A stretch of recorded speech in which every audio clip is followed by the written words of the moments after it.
hottest day of the year, talking all things cyber.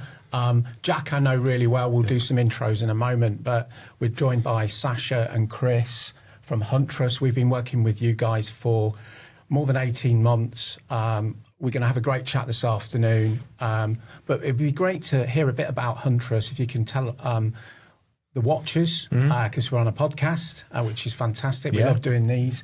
A bit about Huntress, a bit about you, and then we can quickly get into the meat of it. And I know, Jack, you've got some great questions to ask, and we should have a good chat.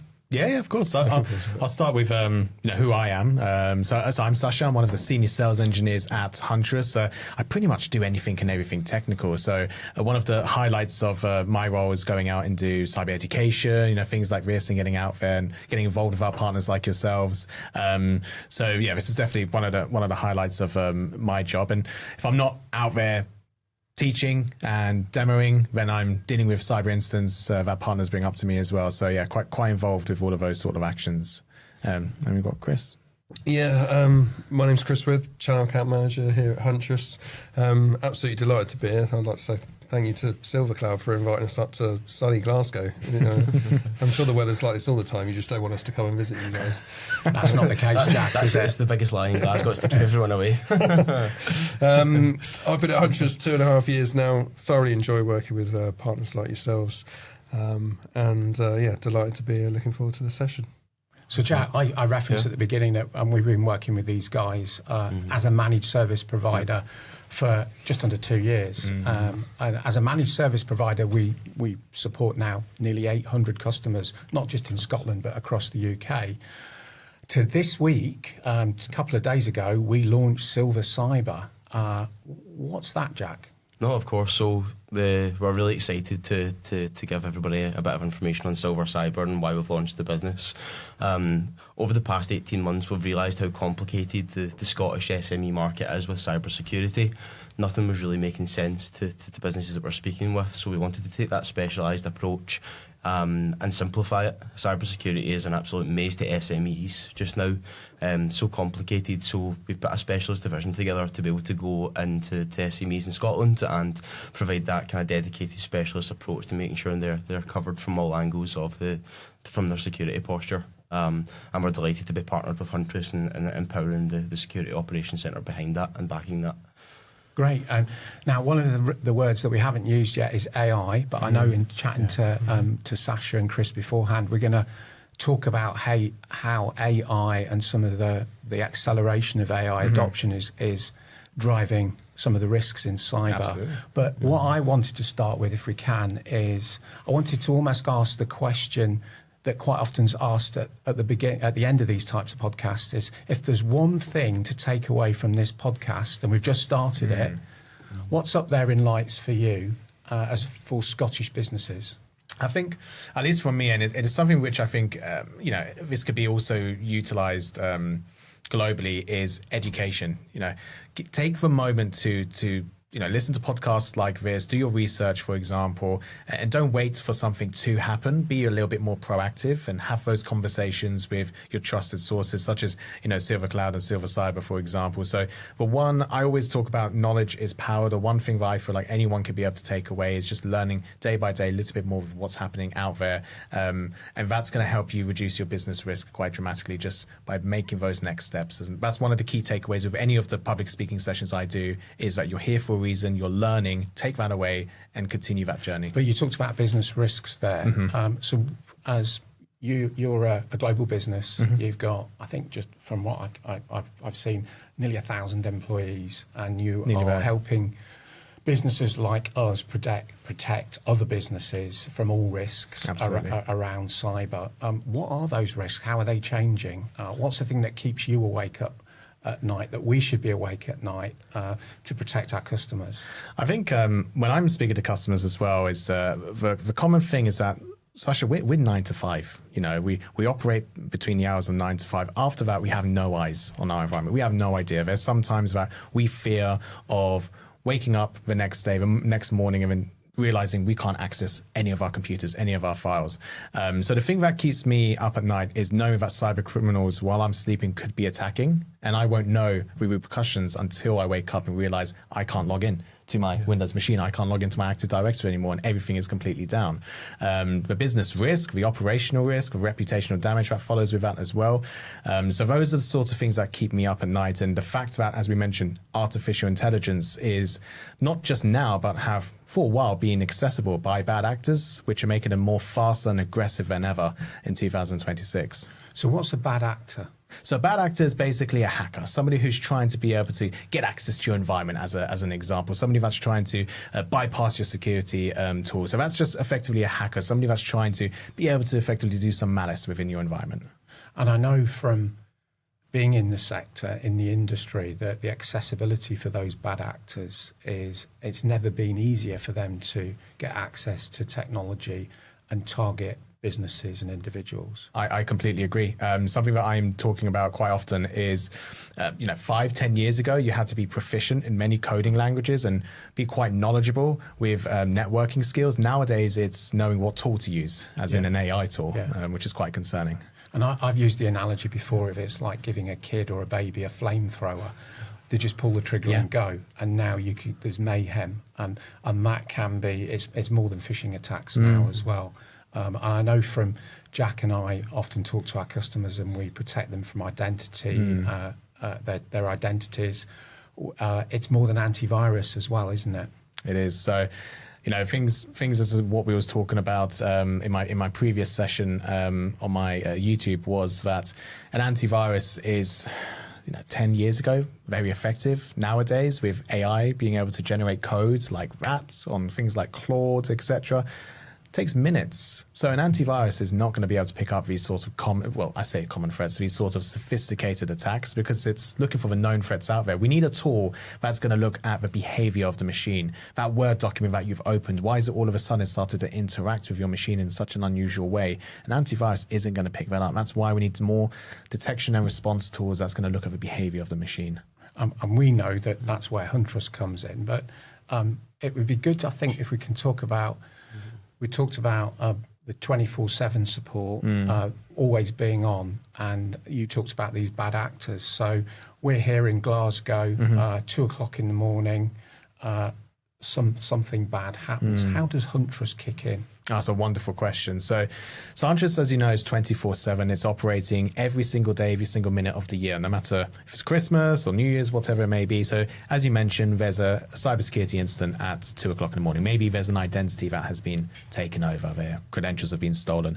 Huntress are monitoring that sort of activity, if it's on the endpoint or if it's on the identity, for example. And if we see something that is abnormal, suspicious, or straight up malicious, Huntress will not only detect but respond to that as well. So if we saw some sort of malware on the machine, we have the ability to be able to kill that process, delete that file. We can even isolate the machine if we can see that there's a bad actor that's remoting onto that machine as well, that has hands-on keyboard access to that machine. We need to be able to respond, because we're making that sort of decision that if we do leave this longer, it's going to be detrimental to the organization. And that's the benefit, and that's the wonderful aspect of Huntress being that 24/7, no matter what day or time, we're there to be able to protect. And how quickly does that happen? So on a mean time, we are 8 minutes, which is incredibly fast when you're talking about real humans behind the SOC, hands on keyboard, bums on seats, that these are people that are analyzing the environment, correlating the data and double checking. It's not just on that endpoint, it's the entire organization. Can we see anything else? For that to be 8 minutes is quite damn impressive in my opinion. See, in relation to, obviously we're talking about the solutions in terms of endpoint detection and identity protection, what we're seeing a lot of is an experience of users and staff. So where do you see security awareness training and ongoing phishing simulation and the importance of the defence layer? Where do you see that sitting as a layer of importance? Now, that's a wonderful question. That's something that I got asked recently as well. And, and I'll tell you where I got this question. It's somebody that was new into security. He says, you show me Huntress, what should I start off with first? And I said, you know what? If you want an immediate impact to be able to protect your organization, EDR, ITDR, because that's detection and response. That's something you can implement right now and you'll make an impact.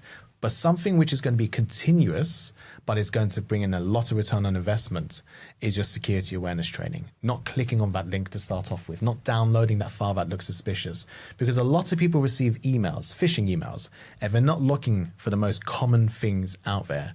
Let's say the sender email, for example, looking at the, let's say, the writing, the urgency, all of these things. So that's where I say security awareness training should be one of the most fundamental things that every organization should introduce, because threats are ever evolving. They will not stop. There are new things that are coming up, and you need a security awareness training platform that's going to keep up with those sorts of threats. And one of the things I think, certainly I see, is that there's still this separation between security and AI, but where does security awareness training come into it in terms of safe use of AI and even prompting? Can you be exposed from using a prompt?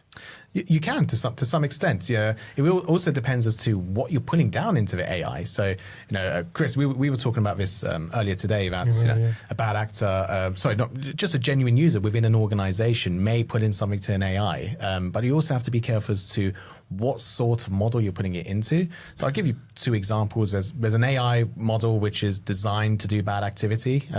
We mentioned it, WormGBT, that's designed to be able to make malware. So the sort of prompt there could be quite dangerous because you may be asking it to design something for you, such as malware. And then there's this genuine model such as ChatGPT. If you're not paying for ChatGPT and other sorts of LLMs, then you are effectively exposing what you're putting there into that model. So one of the examples I put down is if I say enough times, hey, I'm Sasha and I'm 5'9", eventually if you put down, hey, could you tell me everything that you know about me, to ChatGPT, it will list down absolutely everything that it's learned from you. And it's quite concerning knowing that, and that's being exposed to their servers.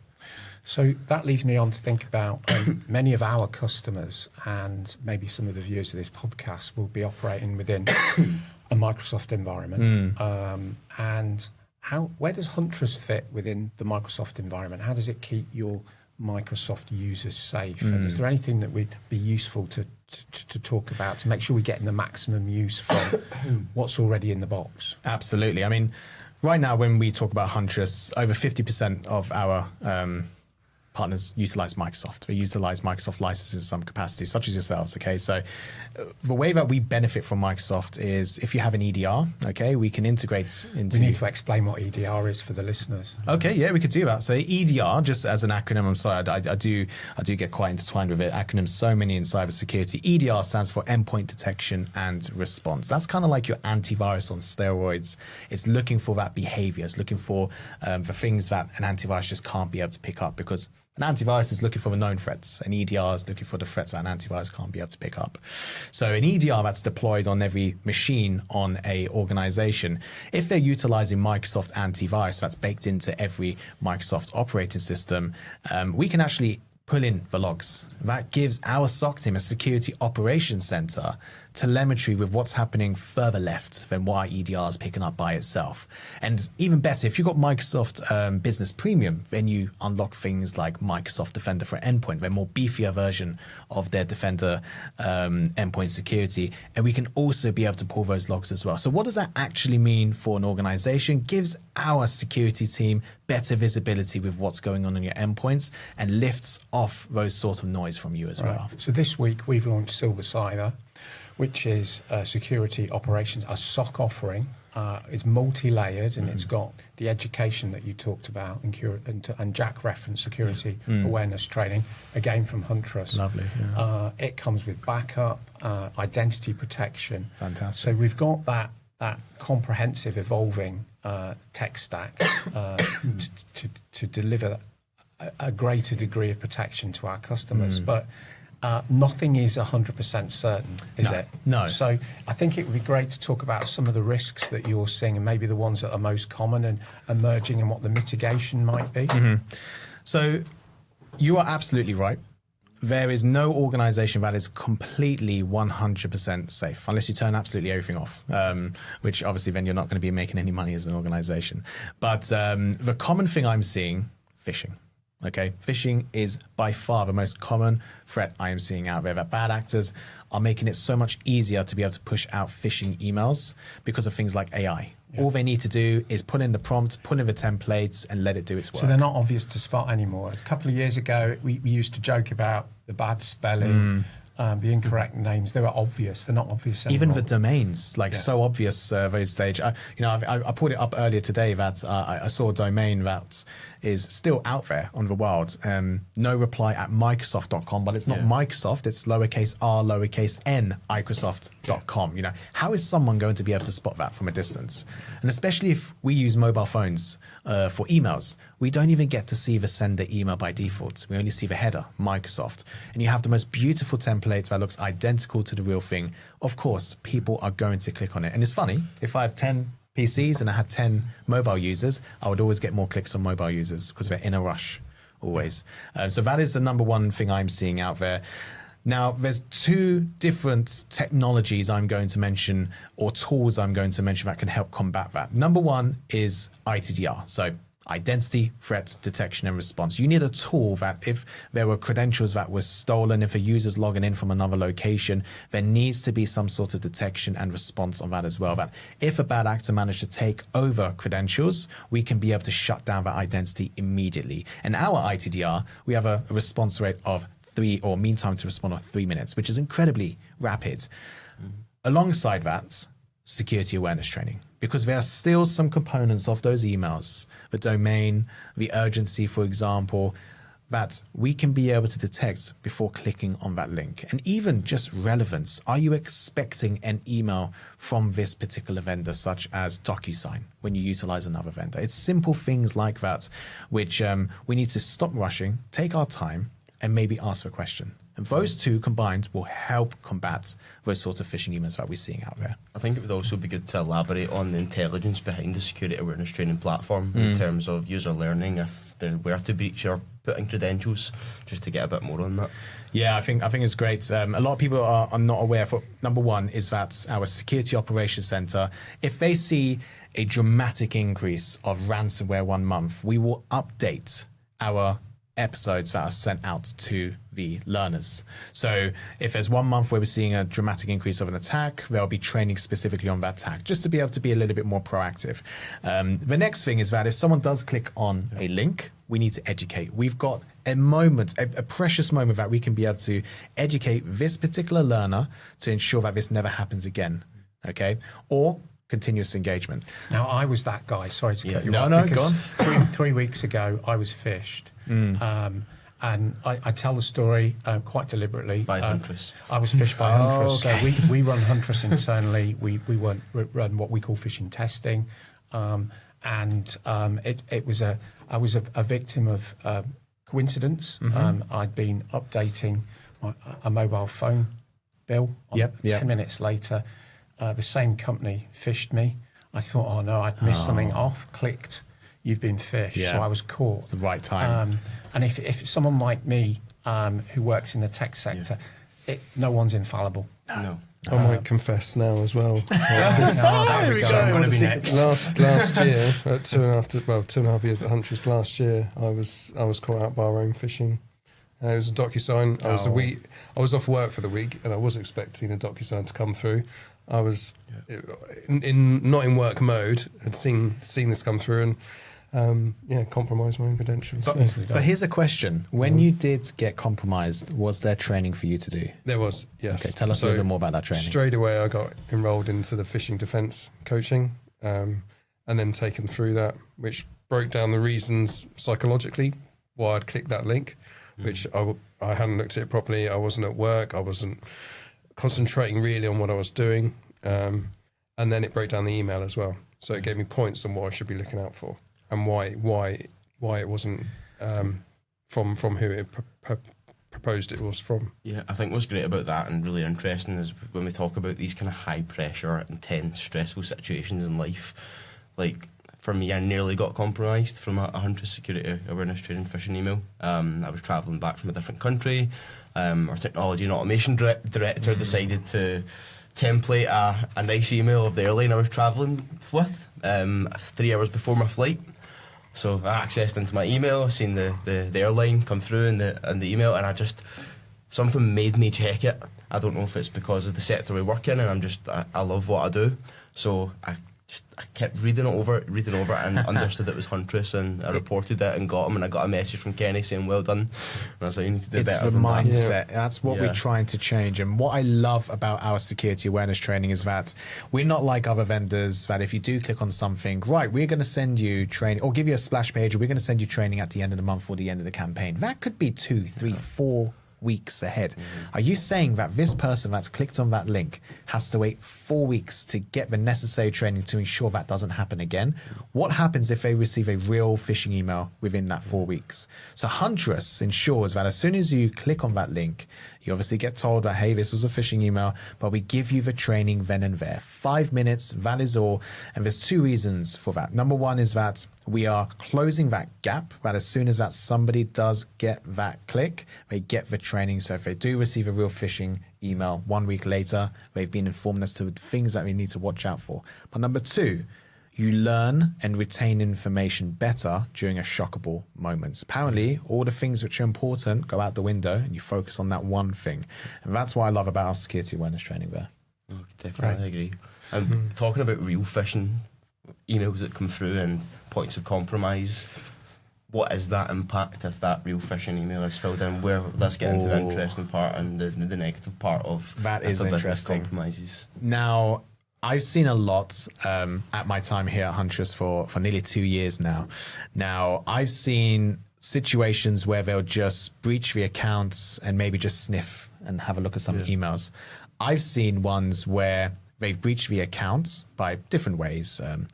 And what they've done is sniff through emails, start to look at the most common contacts that they're speaking to, and formulate an email to that person with a PDF file, with something that requires them to click and log into something so they can steal their credentials. This is an opportunity for that bad actor to be able to actually move to another organization. So social engineering. To some capacity, it can be, yes. And, social engineering's kind of convinced them, hey, you should do this or do that in some way. But this is just literally pulling something that is malicious into that email and just letting them click onto that. Hey, it's me, Sasha, you know me very well. We've been speaking for the last 2 weeks. Download this new PDF of the invoice that I'm going to reach out to you, and just let somebody click on it. And then it ends up downloading malware. How do we think M&S got breached, this particular? I don't want to explode into those sort of, big situations that happened last year, but this was a learning moment for a lot of organizations. Be careful with emails that come through even supply chains, for example. The bad actor, hacker group, Scattered Spider, tried to go directly to M&S, realized it was too noisy, pulled out, and ended going up for a consultancy firm that works with M&S. And sometimes the company that they breach first isn't actually the final destination. So you make an interesting point, because we, as I mentioned earlier, we support nearly 800 Scottish-based companies, lots of whom are a lot smaller than M&S and SMEs up to small enterprises. How do they prioritise investment in cybersecurity with all the different competing? Is it going after Cyber Essentials, retaining Cyber Essentials, going to Cyber Essentials Plus? Is it a certain type of technology? We've got some strong views on that, and that hence why we've launched Silver Cyber. But what are your thoughts on that? So are we talking specifically for the SMB market in this particular case? Yeah. So there's a couple of areas. You've got some organizations which are very cyber aware, and they will start to look into things like, I need to get certified with things like Cyber Essentials. And I recommend that as a definitely every organization. It's not that difficult. There's some particular criteria that you have to meet. Some of them are looking for things like Cyber Essentials. Some of them are saying, right, we just need a 24/7 SOC team and that's it. We don't really need to do that always on security. Correct. Yeah. And those organizations which want to go a step further with things like Cyber Essentials Plus, it's all about business risk. Okay. If you do have these certifications, you're already making checks on particular areas within your environment, firewalls, endpoints, identities. You are reducing your risk with that. But there's some organizations that I speak to, and all they have is endpoint protection. And I say, okay, what about your identities? Oh, we're okay. We don't really receive emails. I said, but that's not really the point over here. So I think there's some organizations out there that are completely aware of cybersecurity, which is why they listen to their MSPs when MSPs are reaching out, such as yourselves, saying, look, you need X, we've seen Y, let's have that discussion. And there's some organizations that I just feel like they just need a little bit more cyber education and about the threat landscape, which is why I want to get involved with podcasts like this, so they could be able to listen to this and understand that there's a lot more going on out there. And we shouldn't have tunnel vision with that. So just so that we cover all the bases, there's a couple of other areas that we are part of our Silver Cyber offer, which includes backup. Lovely. But also there's another acronym that we haven't talked about, which is SEAM. It'd be great to get you guys to what's that and why is that important and why could that be important for a Scottish business? I would say as well, just to add to that point, Mark, is what we see across the Scottish market, specifically for SMEs, is SEAM is the least educated product. Makes no sense. one understands it, no one gets it. Makes so sense. How do you simplify that to SMEs? I'll say one sentence and then I'll pass it over to Chris, because Chris is probably the person that speaks the most about SEAM to people that are not familiar with the technology. But SEAM, Big fan. yeah, big fan indeed. SEAM is Security, Information and Event Management. It's another SEAM, SEM, however you're from in the world. It's something which only was available for the enterprise organizations, okay, the top 1%. So people have this feeling and mindset that, oh, I'm too small to have SEAM. You know, I shouldn't have SEAM because I'm not an enterprise solution. But Huntress, as they do, is like, hold my beer. We'll make it quite easy to be able to implement it. And we ended up making Huntress SEAM with the focus that this is designed for the SMB market. But Chris, you talk about SEAM all the time to. I was worried you were going to take longer than one sentence. No, I'm going to stop there. But I'll let you crack on. SEAM was a service that was early access 2 years ago, and we released it in October 2024. And it was a service we put in place primarily through what we're hearing back from our partners and MSPs, but also from the market as well, because at the time it was only really enterprise customers that could afford a SEAM, both from a financial perspective and also the time it takes to put together a whole team to manage SEAM. And also, this was driven out of the States as well, and I'll go into the reasons why in a little bit in a sec, but cyber insurance was quite big and doing really well over there, and a lot of SMEs in the States were, say, 18 months to 2 years ahead of where we are in EMEA when it comes to cyber insurance. They wanted to be able to retain their logs, be able to present it to cyber insurance companies if they ever got impacted with ransomware, not just to say what had happened, but actually reduce the time it takes to receive a payout as well. And having SEAM in place there helped do that. But the beautiful thing about SEAM is, as I said, released it 18 months ago now, and it's gone from strength to strength, is our SOC are actively involved in monitoring and managing the SEAM side. So that means we can go to, I guess, the preemptive side of things, being proactive when it comes to getting ahead of threats. Because if you have SEAM on firewalls, you can actually detect a threat 18, 24 hours before it's gone further into the network. So before it's hit those vital servers and endpoints. You're not focusing just on the endpoints and identities, you're focusing on the network, right? So there's this kind of like entire realm that, you know, if you just have EDR, endpoint detection response, or ITDR, identity threat detection response, there's this entire realm that we do not have visibility of. The attack may start from there. Or there's been an incident on the EDR, but we can't tell you where it originated from because we don't have the logs of your firewall or VPN. So having that allows the SOC team to conduct a further, more detailed investigation, because we don't want to be in a situation where we found something, but we don't know how to tell you to make sure it doesn't happen again because we don't have the logs. So that's what the SEAM really does help us with. So SEAM's, you're ingesting data Absolutely. From other systems.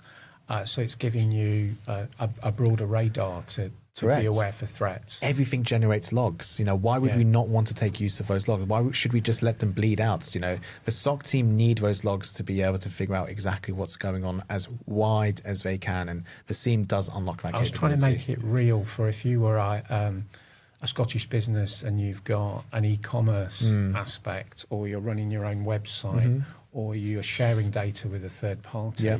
All of those are potential opportunities to monitor those information Correct. flows and spot risks and hazards. Correct, because a bad actor may not just touch your endpoint; they may go for your voice service, for example, which is in the clouds. But if we have that ingestion within the SIEM, that is one more stream that the Huntress SOC team can be able to monitor and detect if there's any sort of abnormal behaviour with that.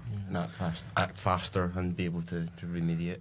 Is left of boom. You're picking up things further left of boom, which is great. Boom is when the incident occurs, and right of boom, you have your detection and response tools. But left of boom are things like with the SIEM solution and even, configuration management, etc. And what we've been talking about might be argued as the more sophisticated end of cybersecurity. But again, Silver Cyber, we're offering that as an out-of-the-box solution. That's fantastic. But if we look back to, we very rarely talk to customers who don't have anything.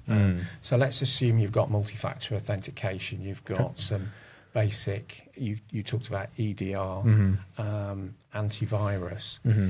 What are the concerns that you could suggest to someone that's running a business? They might want to reevaluate who they're working with to protect their business. What are some of the warning signs? For me, I think they need to. I would encourage them to speak outside of their own business and understand the risks of just having that limited technology. No one talks about a breach. No one says they've been impacted. No. We see it every day, and so do you guys because of the industry we're in. But I would certainly encourage them to speak to you guys, 100%, and speak to other people within their industry and understand the impacts of being impacted, because having an AV just on its own nowadays. And having cyber insurance isn't the answer either, is it? No. There's no point you having cyber insurance if you don't. I don't even think they won't even insure you if you don't have the correct technologies in place anyway, or they'll just charge you a ridiculous portion. And the sort of thing that I've been saying in 2005 and 2026 is that MFA alone is not enough. You can. That's multi-factor authentication. Correct. Yeah, we cannot. That could be your mobile phone giving you a code. That alone is not enough. There are attacks out there which we're seeing make up to around 15% of our ITDR alerts, which are specifically designed to bypass MFA. And unfortunately, we have organizations that come up to us and say, "How was that possible?" Like MFA was bulletproof. Yes, maybe 5-6 years ago.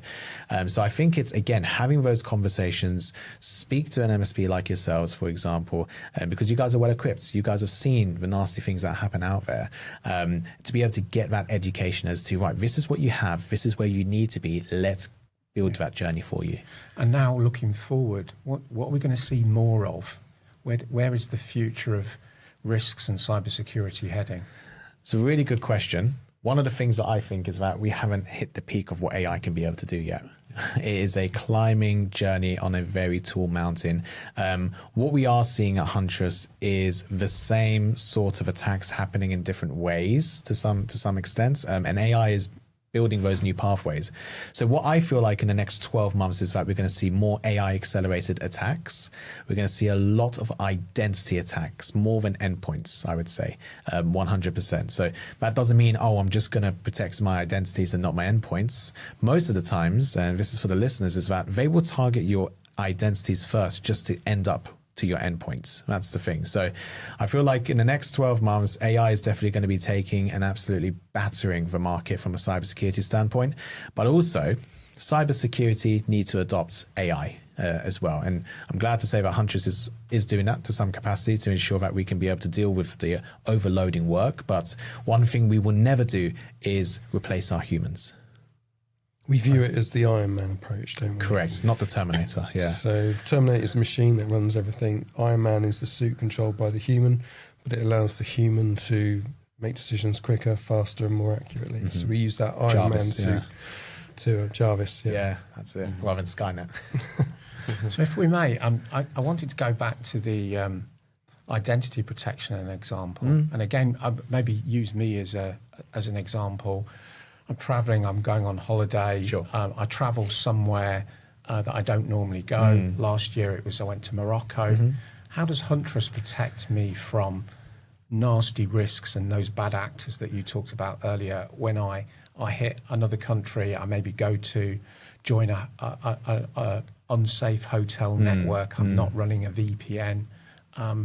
what are the risks that I could be exposed to, and how does Huntress help me not get caught? So Huntress is monitoring you anywhere and everywhere. And, some examples I have as well is that they go into a hotel, public Wi-Fi, for example. They end up logging into something that looks like the real Wi-Fi, but it's not. So there are, I'll say, there are common attackers out there that will utilize something called an evil twin. Now, an evil twin is just copying the Wi-Fi name and putting in their own website that looks identical to the real one.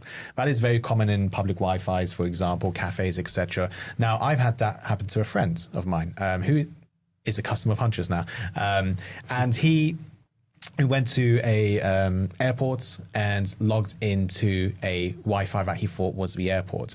Now, that particular page was capturing all the information, username and password and things like MFA.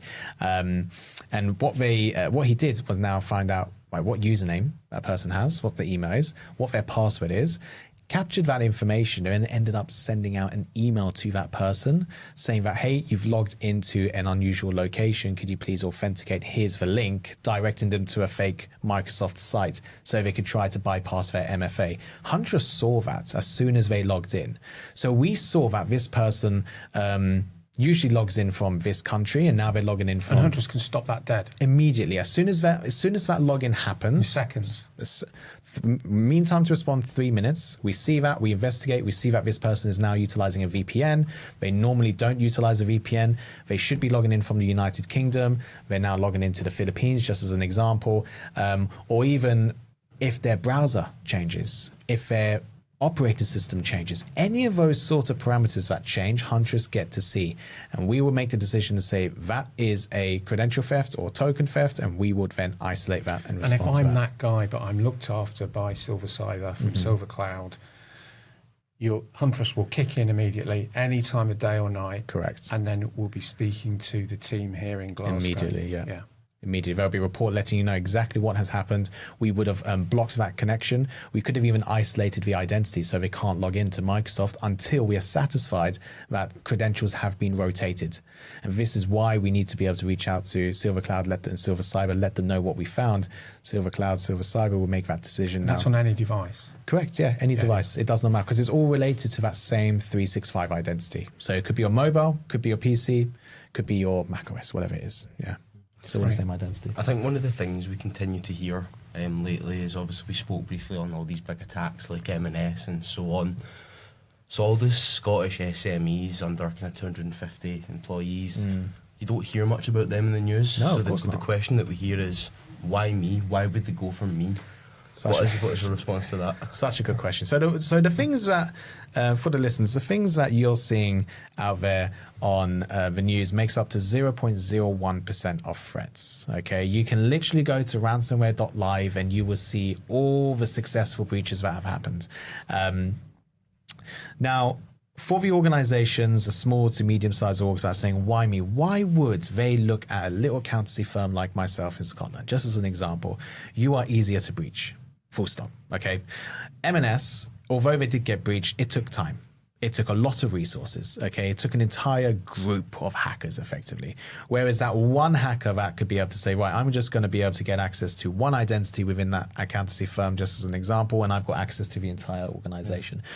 A lot of organizations simply are not believing they need cybersecurity because of two reasons. Number one, they haven't been breached and they don't know the implications that can happen. And unfortunately, I'm seeing a lot of reactive rather than proactive organizations. But number two is that they feel like cybersecurity is too expensive. It's not. Huntress is designed to be able to provide organizations through obviously Silvercloud and Silver Cyber to be able to have affordable cybersecurity that will be able to protect the same way that an enterprise security So I was just system thinking, provides. Jack, so one of the questions we're often asked is, if you come in and we often do security audits, and it's Great. a key part of, it's just much more than a traditional IT service. So we would audit, and quite often we're asked, well, what if they're already in? What if we find that, how do I know that I've not already got a point of compromise? And I'll say, well, you should not be afraid to shine a light into a dark room. Yep. There's an onus of responsibility to to understand if you have been compromised. Where does Huntress fit in that, if Huntress becomes part of the solution through Silver Cyber? So number one is, as part of that audit, when you deploy the ITDR, the Identity Threat Detection and Response, we actually do an audit of your 365 environment. We look for any sort of suspicious inbox rules that have been created. And one of the successful stories I have is an application that was downloaded, and this was at least 4 months ago now, downloaded all the way back in 2019. Now, this application was designed to be able to harvest emails that are commonly used by that individual. So this is called a rogue application. Okay, these applications are legitimate applications that can be downloaded within Microsoft, but are commonly used by bad actors because of the very advanced permissions that they have. Now, it was a bit of an interesting conversation, because this person was the CEO. His job is not security, but he's quite a small organization. He said, Sasha, I don't even know how to download these sorts of applications. Are you telling me a bad actor has access to my environment right now? It's so hard to be able to answer that when something was downloaded all the way back in 2019 and you're just deploying the technology now. However, we have identified that there was a rogue application within that environment. That is enough to say that needs to go right now if you're not using it. Okay. This person put his hands up and said, Sasha, I don't utilize those applications. I don't even know how to do it. So that needs to go. We need to get the ITDR in place right now to see if there's any residue. And one of the residues was that rogue app. So that is why we need to get those protections right now. And you're absolutely right. Shine a light. Don't be shy. Because you'd rather be safer than sorry. Okay. I would rather have that awkward conversation about something has happened because maybe I was a little bit more relaxed, for example, than a complete breach that has taken your organization down and you're suffering with reputational damage, which unfortunately is the largest cost with most organizations, reputational damage, where people don't want to be able to work with you, or they don't feel safe dealing with you as an organization because you've been breached previously. We want to be able to protect those sort of things from happening. And I know to some degree that there's no such thing as a typical breach, or every breach could be different. But how long and painful, from your experience, is it to recover from different types of breaches?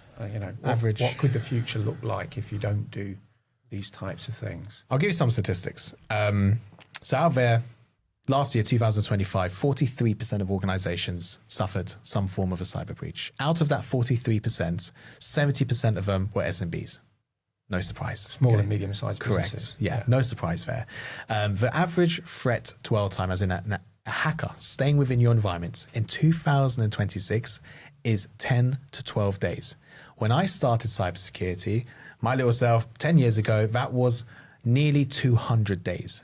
So are we saying hackers are, or should we say cybersecurity is getting better, that we're detecting things faster? Yes, to some degree. Are we saying hackers are getting faster to get to that pot of gold? Absolutely. They don't need to stay as long within that environment to be able to find what they need. And to answer your question regarding the recovery, on average, it takes 30 days or 29 days to be specific for an organization to be operationally back up and running 100%. But here's the thing. A lot of people don't know that you can't just flick the switch and everything comes back on. You need to be able to get your most critical assets up and running first, and then you trickle down to the most, lesser priorities out there. So it will have a long-term effect. Well, many companies I know say, oh, we're fine, we've got backups. But could backups themselves be compromised? Absolutely. Yeah, absolutely. If the hackers specifically will look for backups. So if you've got backups locally on your endpoints, those are still risk. Those are still a risk. Bad actors are sophisticated enough to be able to know if you've got copies on your machines, and they will encrypt those as well, which is why you need offline copies, not in the same location. So we say like a 3-2-1 rule. You have 3 copies in 2 different locations, one of them offline. And that's the way that we should encourage every organization, because again, that dramatically reduces that risk. But please, please, please do not think that if you've got a copy of your endpoints locally on the machine, it's safe. Absolutely not. Hackers are almost expecting that you have that now, and they will encrypt those as well. Great. Interesting. Any more? Here's another one then. Yeah. So I'm keen to understand, Huntress, you're a really fast-growing organisation. I think we talked earlier, your next big milestone will be 1,000 employees. Yeah.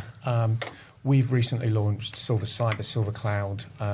We are onboarding new skills and staff, and particularly focusing on cyber skills. What do you look for when you're recruiting people to within Huntress? I can give you mine. Is it geeks? So the founders, bless them, I really adore and love them. 3 guys used to work for the NSA. Okay, which Not everyone's going to be familiar with those over here in Scotland. No, it's kind of like I don't even know the Chris. You know what? GCHQ possibly. So the NSA is like the National Security Agency. Yeah. So kind of like the cyber police for spies and spooks in America. And they were all kind of hackers there, and trying to defend nation state attacks. Okay, now they left the government agency and realized that there's a massive gap within the market, that small to medium sized organizations cannot afford good cybersecurity. So that's where Huntress was developed from there. And since then, back in 2015 to now 2026, we've grown from a 3-man company technically to now an 800 plus team company, which is phenomenal. And my interview was 6 stages. They were we hire very well because we definitely have a hard interview process. And one of the common things that they look for is not only you have to be technically capable, you have to be passionate with what you do. If there is no passion, you're not going to love what you're doing. And, back then I already had my YouTube and my LinkedIn and my Spotify there. So I was able to kind of show that off and show them, hey, I love what I'm doing. We should put a link on our podcast and drive some traffic. Good plug. So I'd definitely love to have that on there as well. And I definitely had the passion, and I think that definitely helped me with that. And I really valued the mission of Huntress. I really valued that. And I love the fact that we're looking after those smaller organizations and wanting to give them the love, the same as what an enterprise organization would have as well. They're giving that, they're getting access to sort of military grade Pretty much, capability. yeah. That's it. Well, What about you, Chris? Well, at the time in 2015, they did spot that gap, but the 3 founders, it was enterprise technology was available to large enterprises only. They knew it could be made accessible to those small and medium-sized enterprises. Yeah. And going back to your question, Mark, of what does Huntress look for employees? We're a fully remote organisation, which isn't too much of an issue. Well, it's a great thing for us to have, particularly in the States, because you can build good technology, but it's very difficult to find good people, particularly in the technology sector. Now, in the States, obviously a much bigger country than the United Kingdom, they can hire people in the mountains, by the coast, west coast. It doesn't matter. They haven't got to be within 50 miles of an office or anything like that. And that means we've got great people across North America in our SOC, great people in EMEA, great people in APAC as well. And that's really, I guess, what really we look drives, for. It doesn't restrict us in terms of who we can hire. And they love especially like the SOC team, they love what they're doing. They absolutely adore and love it. And I don't think I've met a SOC analyst that is not just absolutely obsessed with knowing about security threats and doing something out there. And some of them have written books. We've got one of our guys, the principal threat researcher in the US, John Hammond. He's got 2.5 million followers on YouTube. His whole job is to kind of find threats out there in the community and out there in the wild. And what he does, and I spoke to him, I was like, I don't know how you manage it. He said, Sasha, Huntress fuels me. He's like, it gives me the knowledge to be able to then make those YouTube videos because I'm learning so much at Huntress and I want to educate people. That's the sort of passion that we have here at Huntress, from the sales engineers to the sellers, all the way down to the actual SOC analysts themselves. So we're equally passionate about our business, Silver Cyber. And if I come straight back to Glasgow, and it's not got any cooler, it's just getting warmer.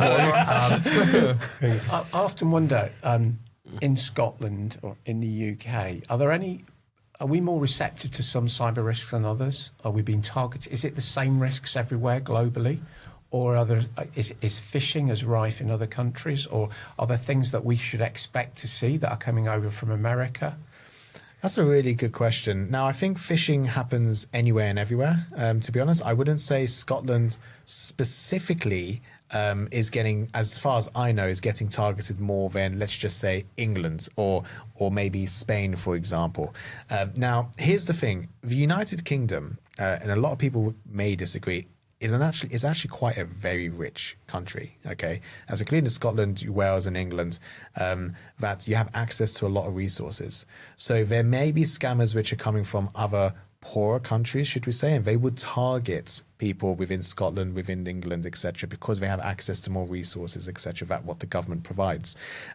So I'd say out of all the countries out there, Scotland is still one of the top ones out there to be breached. But there are countries that I'm seeing, such as China, America, and even Iran as well, are getting absolutely bombarded. But that is a mixture of nation states as well as just genuine attackers. But these smaller sorts of attackers are still targeting people within the United Kingdom quite often.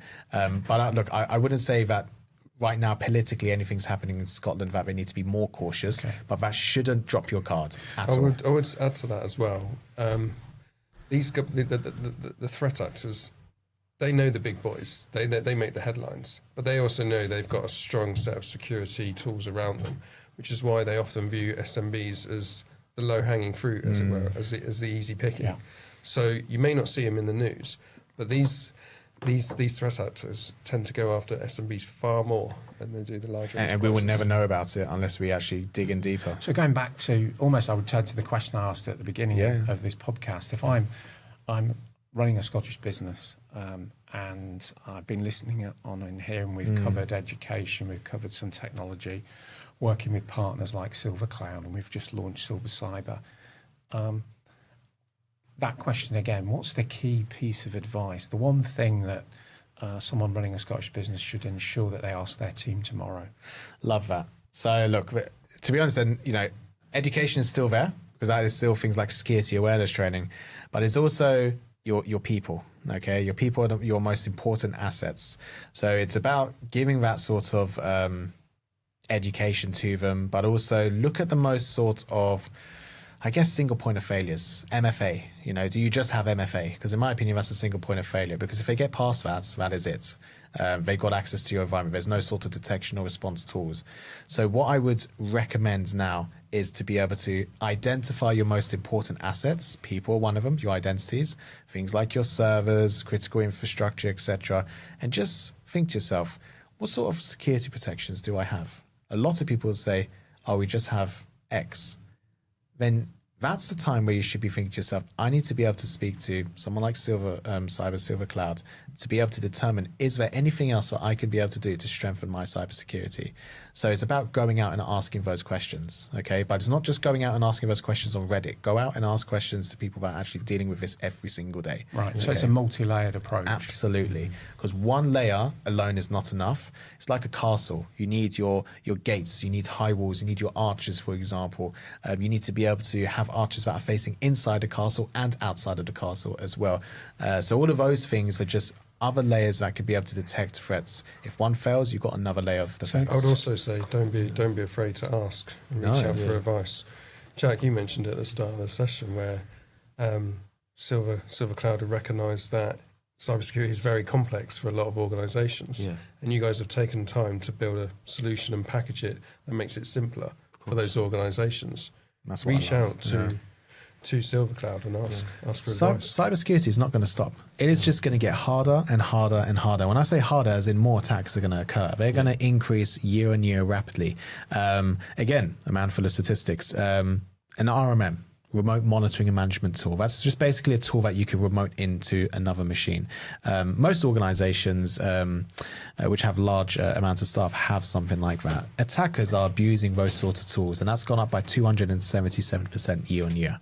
Phishing or credential theft has gone up by around 80%. Ransomware, 88%. All of these are not going to slow down. AI is making it so much easier to be able to attack. And unfortunately, these numbers, again, for us, it makes our lives interesting because there's a lot going on. But for organisations, they are suffering. So, again, do you want to be one of those organisations that are reactive and potentially could have some downtime, reputational costs, fines, etc., or do you want to be proactive and just have a conversation to see what is missing to be able to identify what the next steps are with your security journey? Great. Yeah. Now, we're coming towards the end of our time slot, I think, but what I noted down in thinking about today's chat is I thought we'd have a bit of a quick fire round, and I've got some, and I was going to start with the biggest cyber myth So, Sasha, biggest cyber myth. I think I've already mentioned it. I'm too small to be attacked. Okay, great. Jack, password managers, yes or no? 100% yes.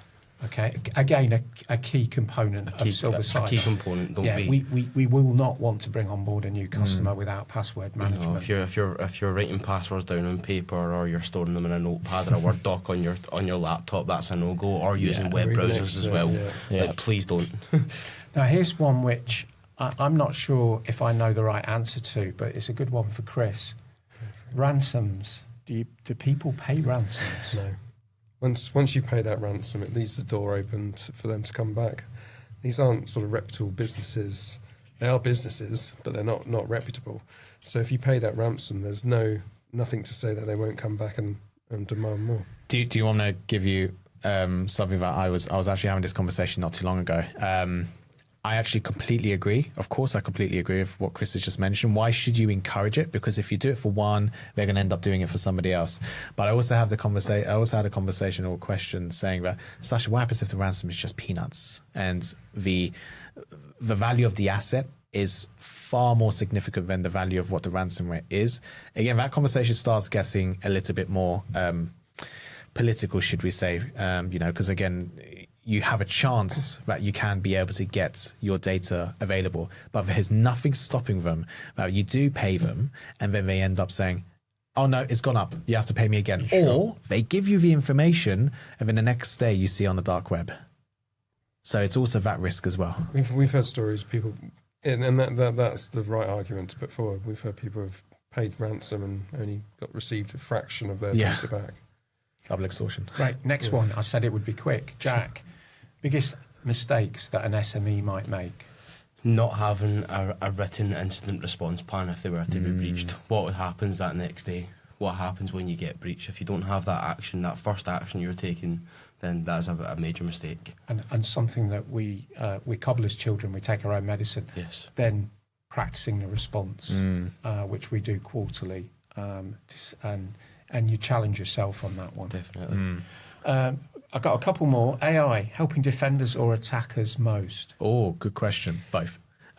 So defenders are utilizing AI. A lot of the defenders I know are utilizing AI.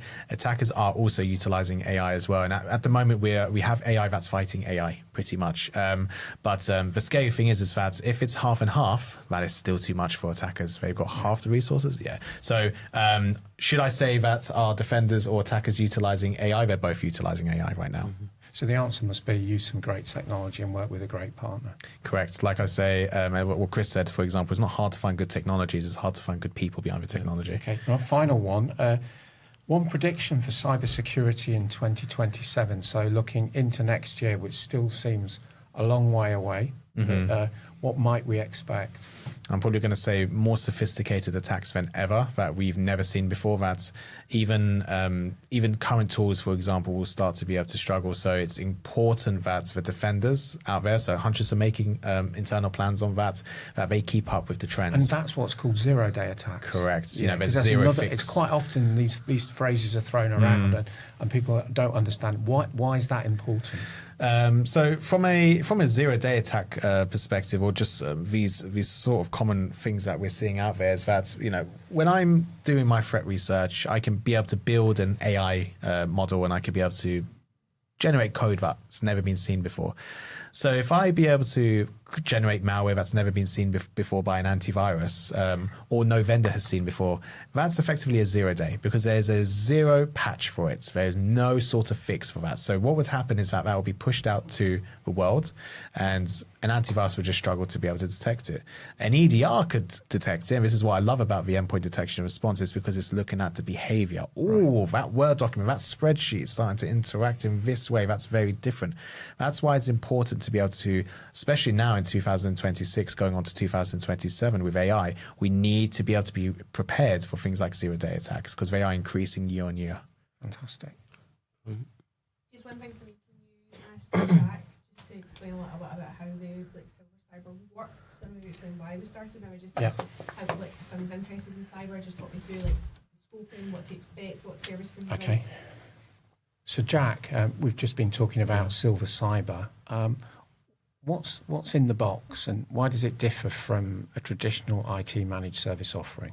Yeah, so as we mentioned at the start, Silver Cyber is going to be a specialist division that has a sole focus on really underpinning Scottish SME security posture. So if you're in a place right now as a business owner or business leader that you don't quite understand what you've got from a security perspective and how you're covered in all the areas that are covered, let us come in and see you. We'll work with our pre-sales and technical security pre-sales to work with you to the complete security audit of all your systems, your business systems, your identities, and bring you back a report on where the gaps are. So if you're in that place where you are unsure and you don't have that peace of mind, just get in touch with us and we'll be more than happy to. And that can be done pretty quickly. Yeah, very quick. So just over maybe an hour or two, spending in your office, or can I come to you and asking some questions and plugging into systems and networks. The outputs from that would be?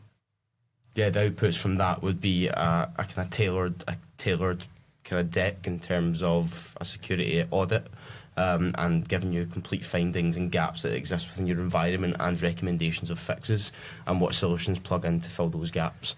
So that's something we spend quite a lot of time developing over the past, I'd probably say, 7 months. So yeah, it's really in depth and it works. We're already using it and seeing success. So I like what he said, that you're identifying gaps that a lot of people simply are not aware of. And the concern that I have with small to medium-sized organizations and even enterprise organizations, that they're not aware that something is there until it's audited or found out, for example, that they didn't know that there was this vulnerability, they didn't know that there was this gap with cybersecurity.